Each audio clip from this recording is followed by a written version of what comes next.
Welcome everyone to 284 News. My name is Javon Wilson. I'm Kamal Haynes. And I'm Ron Grant. And we are so thrilled and happy to be coming to you live out of the beautiful British Virgin Islands. The content continues via our website, 284media.com. In today's news, the Delta variant is now confirmed in the British Virgin Islands following testing. The Royal Virgin Islands Police Force conducts a massive scooter seizure over the weekend. We also see Governor Rankin saying that a licensing authority must be established before medicinal marijuana bill is passed here in the territory. Graduating classes received a beautiful gift. They were gifted with personal books from leading Virgin Islands author Mr. Delon Vanterpool on finance. And devastating news across the region as Haiti is struck by an earthquake, at least 1,200 dead. Viewers, we have all the details for these stories and so much more on today's edition of 284 News. You value traditions. Today, you value music. You value education.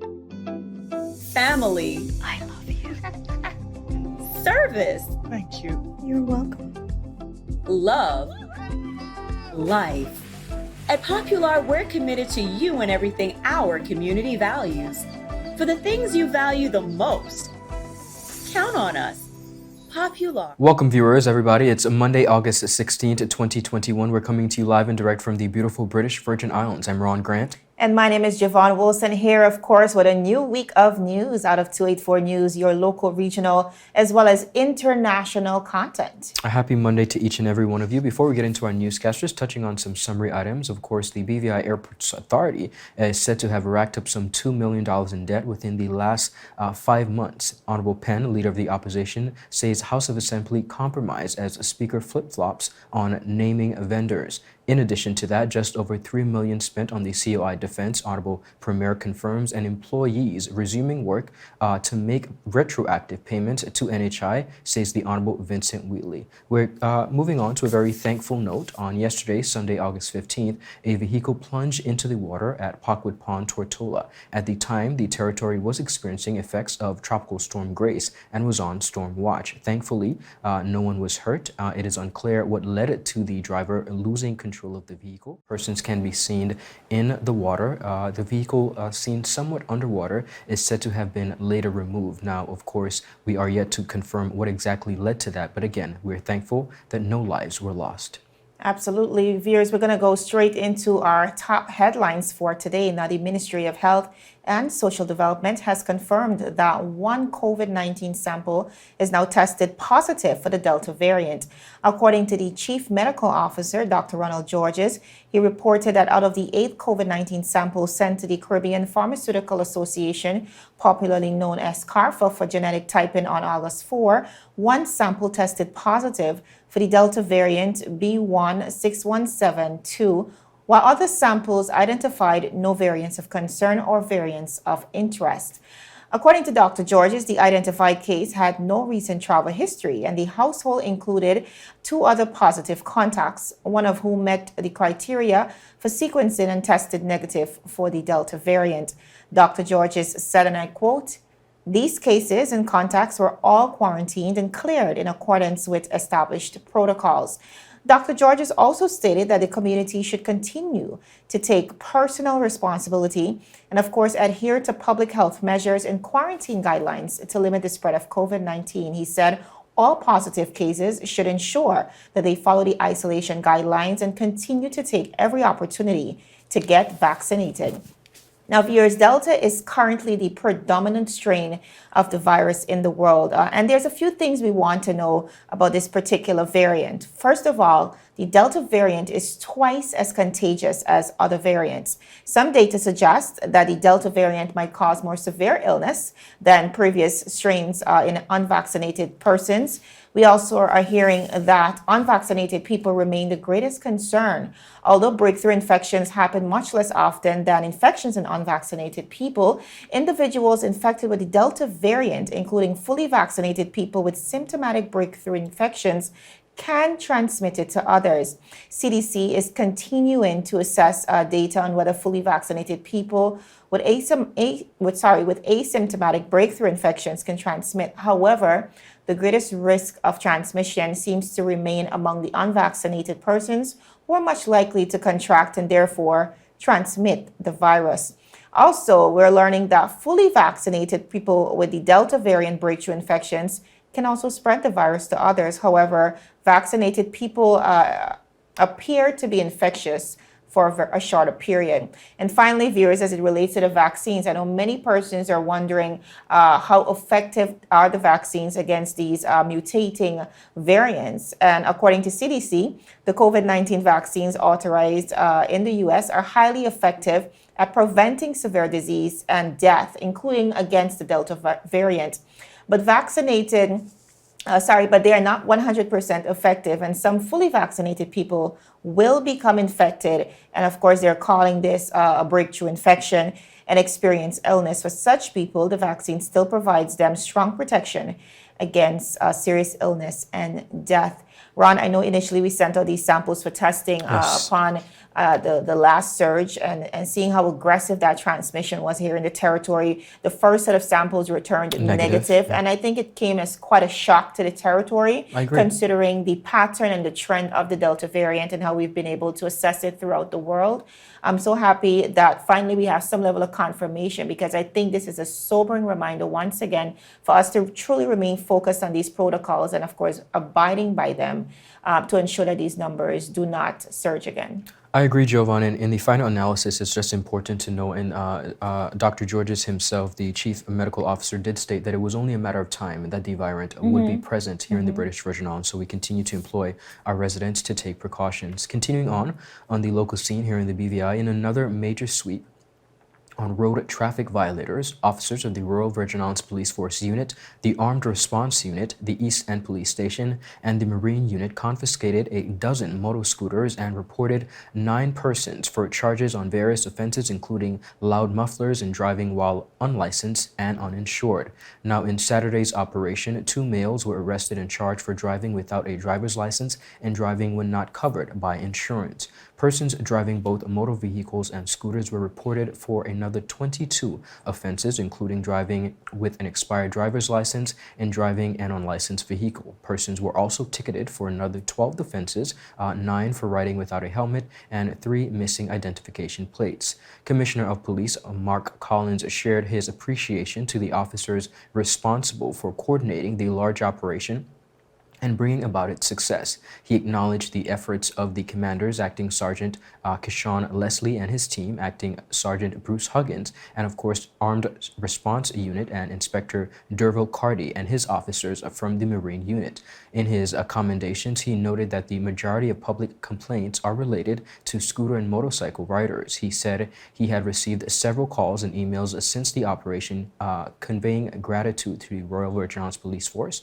Commissioner of Police Mark Collins really noted in May that operations targeting motorists who violate the road town traffic laws would continue during the summer months.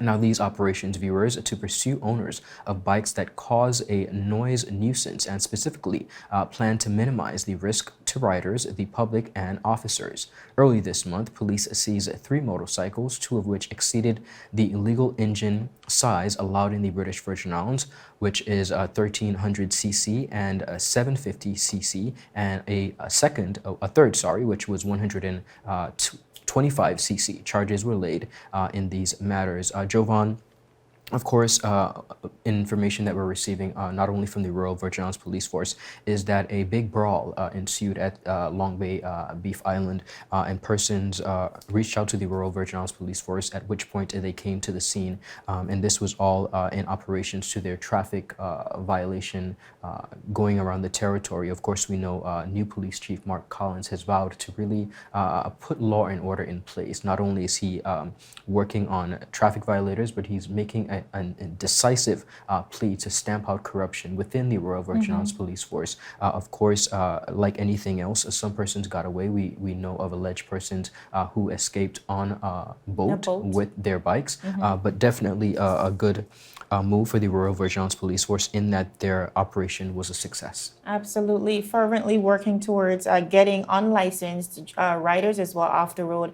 We do know previously the Honorable Minister for Communications, Honorable Kai Reimer, had initially stated that the police, in his opinion, isn't doing enough to really arrest the issue. And we do see some of our riders continuing to be careless on the streets. And of course, even the good riders who are abiding by the protocols, appealing to the unlicensed, the persons who are not abiding by the protocols. But all in all, it will require a collective effort. I'm just happy to see the Royal Virgin Islands Police Force doing what they must to ensure that all pedestrians, all road users are safe. Well, Jovan, one of the most important things when we look at this story is something that we continue to view where residents have been complaining of noise nuisances for a while. But in retrospect, I do think that we have to give credit, like you said, to the bike riders who are in adherence to the laws. And secondly, understand that in a day and age where a lot of our drivers are young and bikers and scooters are perhaps one of the most cost-effective means of transportation. By every means. So I wish that our community in the conversation could come to a holistic understanding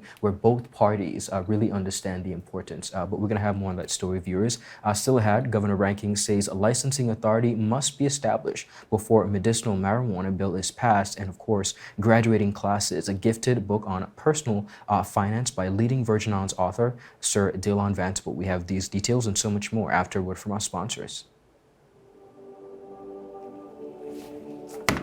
Okay.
ultra-fast downloads, seamless streaming, and even more reliable connectivity on an all-new fire-blazing super-fast CCT fiber network.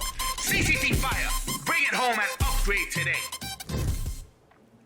Viewers, welcome back to 284 News. Now, more local headlines. A cannabis licensing authority would need to be established by the government of the Virgin Islands before the governor assents the legalization of production and use of medical marijuana here in the territory. This is according to the governor of the Virgin Islands, His Excellency John Rankin, who said the absence of this authority is the primary reason why the Cannabis Licensing Act 2020 is yet to be assented to. He disclosed this during an exclusive interview with us here at 284 Media. Listening. And you mentioned in particular the medical marijuana legislation. And actually, I hope that that can be assented to in due course.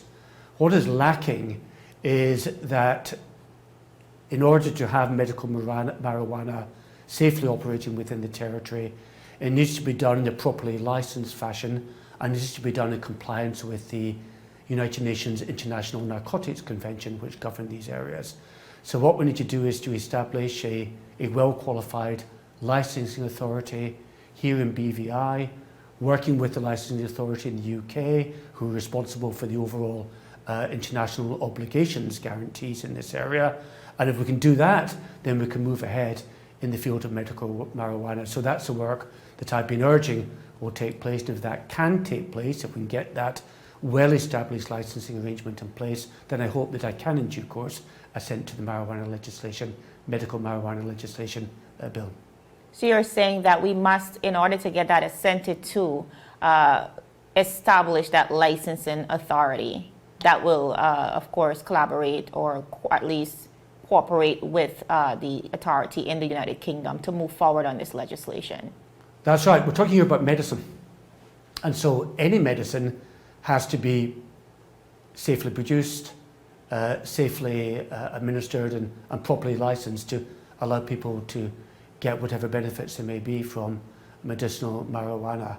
And the UK has responsibility for ensuring that happens in a safe way across the territories for which it is responsible, because there are international obligations in this area if you're going to license medical marijuana. Medical marijuana is licensed in the United Kingdom.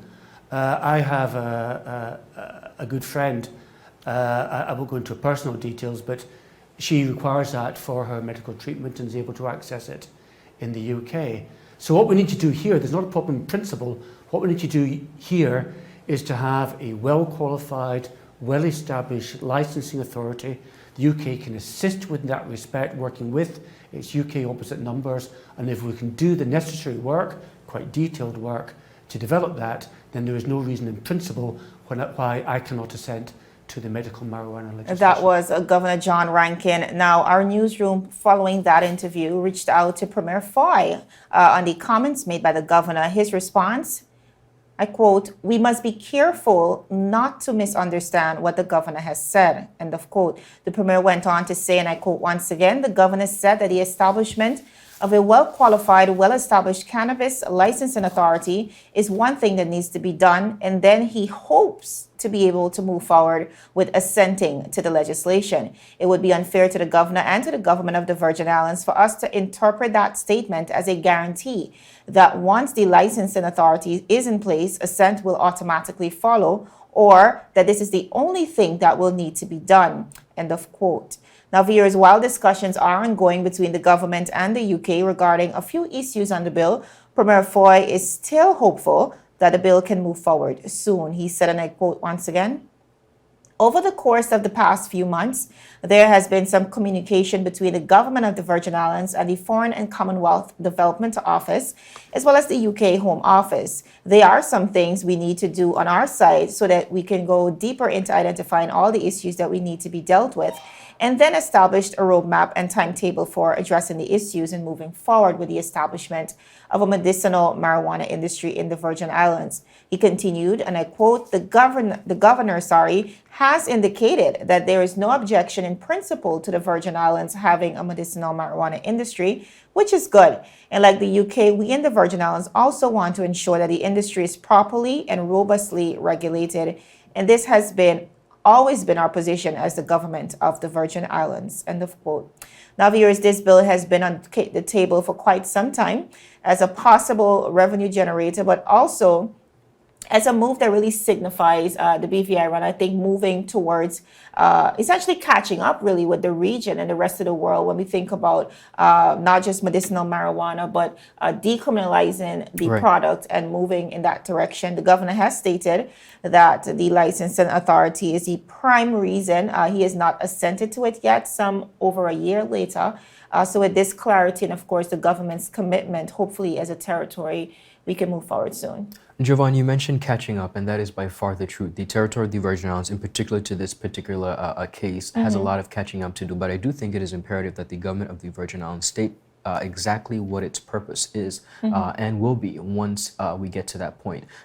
Of course, catching up, of course, trying to monetize it, but also it is imperative that they state clearly whether or not this will actually be a move in decriminalizing marijuana. We have a number of persons, young persons within the general public who are on record for having very small quantities of marijuana. Some have even been in prison, and I think we need to state clearly what our role and our stance and our method moving forward with this bill is going to be. I think in the initial stages when the bill was presented for the first time, there were some tweaks to it, but initially they had stated that persons would be expunged. Okay, but I did think that it came against some crossfire in accordance to the international laws. It wasn't something that was easily digested, I would say. So, and you know, without a fact, when we think about the state of drug crime in the territory, I know the governor, being that he is in charge of security, is really looking to ensure that this bill is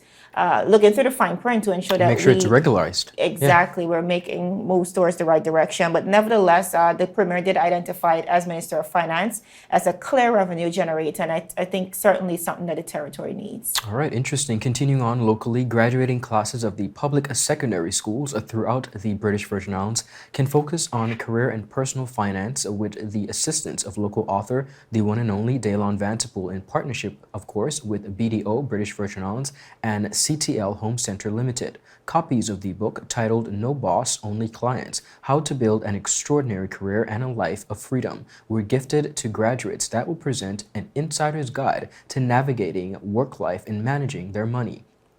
Now, viewers, the books were donated to the Brigado Flax Educational Center, the Claudia Creaky Educational Center, the Elmore Stout High School, and of course, the Virgin Islands School of Technical Studies. Author Mr. Daylon Vanterpool is a financial educator and private banker from the Virgin Islands and is currently working in Panama. He helps modern professionals connect their career moves to their wealth goals via his blog and, of course, the Careers Cash Flow podcast at DaylonVanterpool.com. Mr. Vanterpool, in an official comment, said, and I quote, "Having access to the right information can significantly increase the chance of success, especially when it comes to work and money. This varies depending on who and what are exposed to what over time. It is time to even the score and make sure more of our people are equipped with the insider knowledge that builds powerful careers and personal finances." The author added that graduates will learn the following: build careers and a thriving business with the right systems to earn, reprogram their minds from passive employee to valuable service provider, activate unconventional ways to get known in their company and industry, build genuine relationships with people that can supercharge their growth, negotiate a wider compensation package rather than a basic salary, get noticed by the right people and become a powerful force within their industries, get paid more, get paid differently, and begin investing their money for even more gains. Chief Education Officer Mrs. Connie George within the Ministry of Education and Culture said she was grateful for the donation to the graduating classes, which will give them an extra tool to help them succeed in life after school.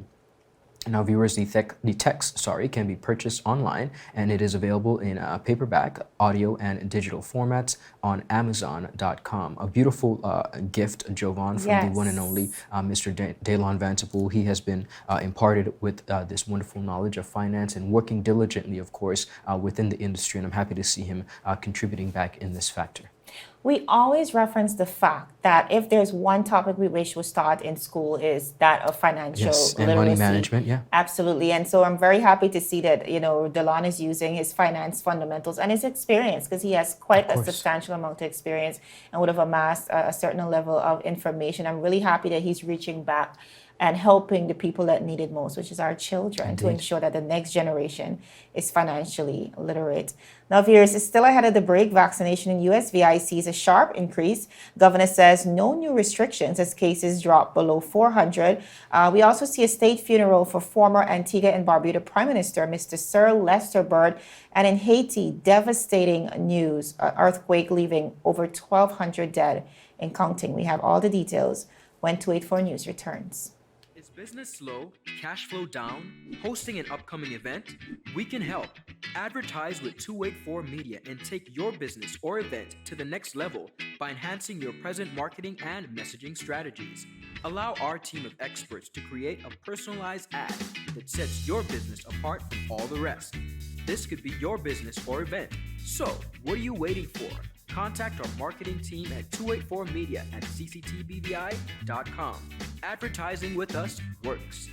Brilliant Hands and Minds Tutoring Services. One-on-one tutorials in math and English, intense homework assistance, academic enrichment, school projects, effective communication and public speaking development, sign language for adults and children on Saturdays only.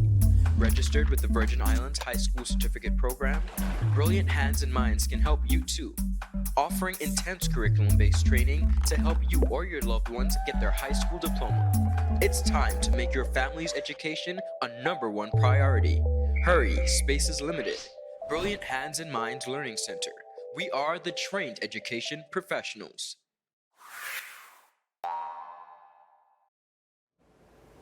Viewers, welcome back to 284 Media. As we pan across the region, over 1,297 persons are now dead from a magnitude 7.2 earthquake that hit Haiti just about 2 days ago. Now, this daunting toll was amassed on Sunday, a day after the tumbler turned thousands of structures into rubbles and set off frantic rescue efforts ahead of a potential deluge from an approaching storm.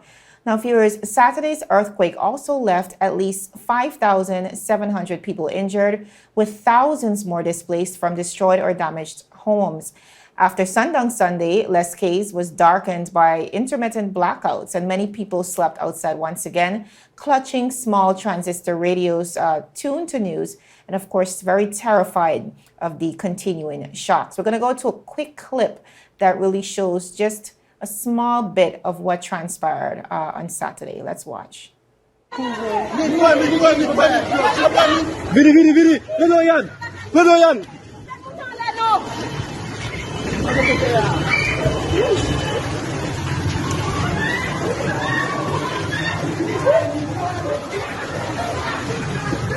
Hey!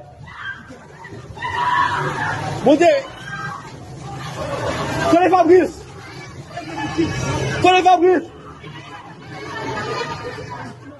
Such a devastating video to watch. Absolutely. And what we do know is that the challenges could worsen with the coming of Tropical Depression Grace, which is predicted to reach Haiti tonight, later tonight. Now, viewers, the Civil Protection Agency said Haitians must expect strong winds, heavy rain, rough seas, and landslides, as well as flooding.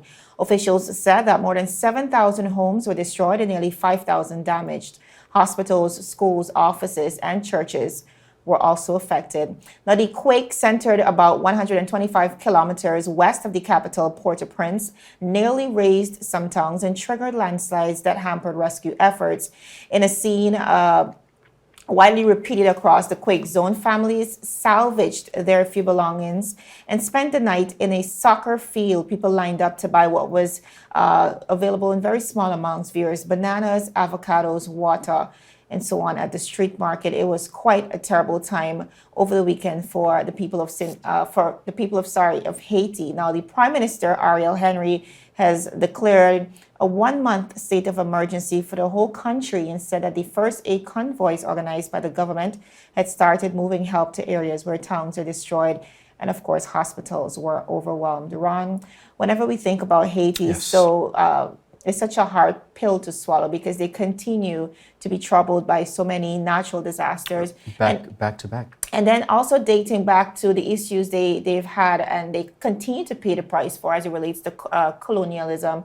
It's just a tragic thing to watch as life continues to unveil for Haitians. And I think what we really need to do above all else is continue to keep them in our prayers because this is a lot. I agree, and This of is a course, lot. just recently coming out of the assassination of their president, I think definitely we have to keep the people of Haiti in our thoughts and prayers, and understand that we're all one, brothers and sisters, Mm-hmm. and it's important that we bear them up. Of course, also remembering that many of our residents here in the BVI are from Haiti, Yes. so they're really distressed in regards to their family Mm-hmm. and friends back home. Viewers, some positive news before we go. Coming out of the U.S. Virgin Islands, vaccination against COVID-19 saw a sharp increase last week. Governor of the U.S. Virgin Islands, Albert Bryan, has told viewers that a sign that the Delta variant inducted surge in active infections and rising COVID-19 related deaths in the territory are pushing Virgin Islanders to get vaccinated against the virus. According to the U.S. Virgin Islands governor, who spoke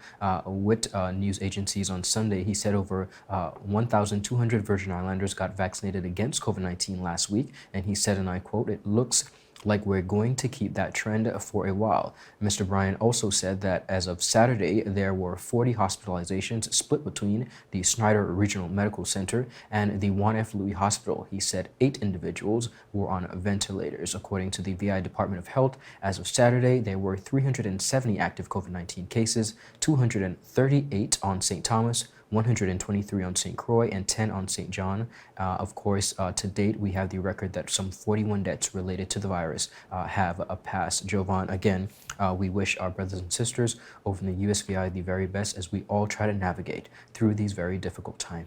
Absolutely. But viewers, that is all the time we have for today. We want to remind you to check out our website. That is 284media.com. Quite a number of articles posted there daily. You can also follow us on Facebook at 284media and 284BVI on Instagram as well as Twitter. My name is Javon Wilson. And I'm Ron Grant. It is always a pleasure. Do have a beautiful rest of the day and a happy Monday. Bye-bye. Bye.